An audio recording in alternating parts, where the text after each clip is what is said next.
چاہیے، یہ شریعت کا حکم ہے۔ ٹھیک ہے۔ اب یہاں مکانات کا جو معاملہ ہے، شاید پاکستان میں تو بہت ہی آسان ہو مکان خریدنا، لیکن جو مختلف لوگ ملے اور انہوں نے صورتحال بیان کی بیرون پاکستان، خاص طور پر UK اور امریکہ وغیرہ کے حوالے سے، کہ وہاں مکانات کتنے مہنگے ہوتے ہیں اور ایک متوسط آدمی کے لیے بھی خریدنا قریب قریب ناممکن ہوتا ہے۔ صحیح فرما رہے ہیں۔ تو علماء کے پاس ایک عرصہ دراز سے یہ مسئلہ آتا رہا، اور علماء ہند میں سے بھی بڑے جید علماء نے مورگیج کی صورت میں مکان لینے اور اضافے کے ساتھ کفار کو رقم لوٹانے کے جواز کا فتویٰ دیا، اور دارالافتاء اہل سنت نے بھی اس چیز کو جائز قرار دیا اور مسلمانوں کی رعایت کو مد نظر رکھتے ہوئے انہیں کفار کے ساتھ یہ معاملہ کرنے کی اجازت دی ہے۔ مسلمان کے ساتھ پھر بھی اجازت نہیں ہوگی، لیکن اگر کوئی شخص یہ سمجھتا ہے کہ میں بینک سے پیسہ لے لوں، کفار کے بینک سے اور کاروبار کروں، یا اپنی آسائشوں کا سامان خریدوں، اس کی اجازت نہیں ہوگی۔ اصل میں حضور یہ آپ نے بالکل ماشاءاللہ اجازت عطا فرمائی، اور امید ہے کہ مدنی چینل کے ناظرین کے لیے بھی یہ معلومات کا خزانہ بنے گی۔ لیکن یہاں ہم نے ایک اور چیز دیکھی ہے کہ وہاں جب اسلام بھائی سے ملاقات ہوئی یا عام لوگوں سے ملاقات ہوئی تو کہتے ہیں علماء نے اجازت دی ہے، تو اب یہ کاروبار شروع کر دیتے ہیں۔ ایک گھر اپنے لے لیا بینک سے مورگیج کر کے، پھر دوسرا گھر لیا، پھر تیسرا لیا، اب اس کو کرائے پہ چڑھا دیا، اور کہتے ہیں جناب جو مورگیج کی فیس ہے وہ کرائے سے پوری ہو جاتی ہے، کچھ عرصے بعد مکان اپنا ہو جاتا ہے۔ تو ابھی تو آپ نے فرمایا کہ بنیادی ضرورت کا اسلام نے خیال رکھا ہے، مگر کیا اس طرح بزنس بھی کر سکتے ہیں، گھر لے کر کرائے پہ دیتے رہیں؟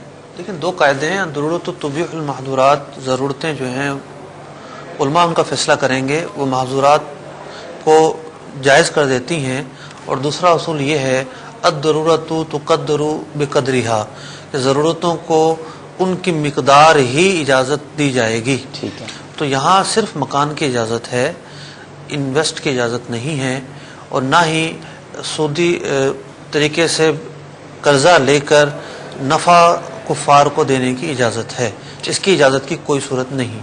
صحیح۔ امید ہے کہ ہمارے فراز بھائی نے جو سوال کیا اور مدنی چینل کے ناظرین بھی ان کے ذہنوں میں جو سوال ہوگا اس کا جواب مل گیا ہوگا۔ کالز کا سلسلہ جاری ہے، ایک اور کال اپنے سلسلے میں شامل کرتے ہیں۔ صلو علی الحبیب صلی اللہ تعالی علی محمد صلی اللہ علیہ وسلم۔ میں انڈیا سے بات کر رہا ہوں، الطاف حسین۔ میرا سوال ہے میں 10,000 میں ایک گاڑی خرید کے تو ریپیری بنوا کر 15,000 میں بیچتا ہوں، وہ کھانا اس کا جائز ہے یا؟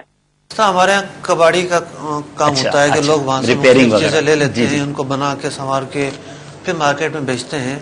تو بلا شبہ ایک جائز کام ہے، اپنے مطلب کہ اپنی جو ہے وہ تجارتی جو ٹپس ہیں ان کی وجہ سے یہ اپنا نفع کما رہے ہیں، اس میں کوئی حرج نہیں ہے۔ امید الطاف حسین بھائی آپ کو مرحبا کہتے ہیں، آپ نے سلسلے میں کال کیا اور آپ کو آپ کے سوال کا جواب بھی مل گیا ہوگا۔ ایک اور سوال ہمارے یہاں موجود اسلامی بھائیوں سے لیتے ہیں۔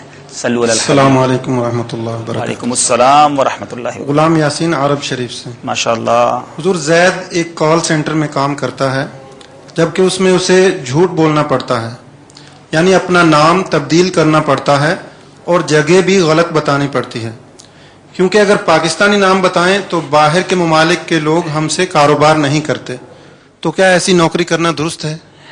یہ بڑا امیزنگ کوشچن ہے۔ میری بھی ملاقات ہوئی ہے کال سینٹر کے اسلامی بھائی سے، بتاتے ہیں کہ ہم اگر پاکستان میں بھی اب تو کال سینٹر بن گئے ہیں، انڈیا میں بھی ہیں، اور ایشین ممالک میں بہت سارے ہیں، وہ امریکہ، کینیڈا، UK، یورپ کے کال سینٹرز ہوتے ہیں، یہاں ان کو یہ نام بھی اپنا بدل دیتے ہیں اور یہ بھی نہیں بتاتے وہ کہاں سے فون اٹھا رہے ہیں، اور وہ ان کا لہجہ بھی، ایکسنٹ بھی وہی رکھتے ہیں تاکہ وہ کسٹمر کو پتہ چلے کہ ہمارے ملک میں ہی ہم کسی سے بات کر رہے ہیں، اور جاب بھی شاید اسی بنا پر ملتی ہوگی۔ ارشاد فرمائے حضور، بہت بڑی انڈسٹری ہے۔ لہجہ بدلنا تو کوئی حرج نہیں ہے، ٹھیک ہے، ظاہر بات ہے، آپ جس زبان میں گفتگو کر رہے ہیں اس زبان کے تقاضوں کو پورا کریں، اچھی بات ہے۔ ٹھیک ہے، لیکن یہاں ہمارے جو اسلامی نے سوال کیا، انہوں نے تو ایک غلطی کی نشاندہی کی ہے کہ اپنا نام بدلا جاتا ہے، وہ انگریزوں کا نام لیتے ہیں، میں فلاں جارج بول رہا ہوں، فلاں ٹونی بول رہا ہوں، نہ جانے کیا کچھ نام لیتے ہوں گے۔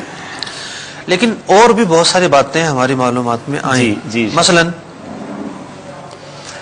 وہ ایک تو یہ ہے کہ کال سینٹر جو قائم کیے جاتے ہیں، اس میں کوئی کمپنی جو ہے وہ اپنے گاہکوں سے رابطہ کرتی ہے یا گاہک بنانے کے لیے رابطہ کرتی ہے، اور پاکستان میں وہ بنا دیا، انٹرنیٹ کے ذریعے ٹیلی فون کیے جاتے ہیں، اور جس شہر میں فون جا رہا ہے اسے شہر کا نمبر آ رہا ہوتا ہے، اسے ٹیکنالوجی ہے۔ شاید یہ قانونی معاملہ ہے اور پراپر طریقے سے ادارے کام کر رہے ہیں۔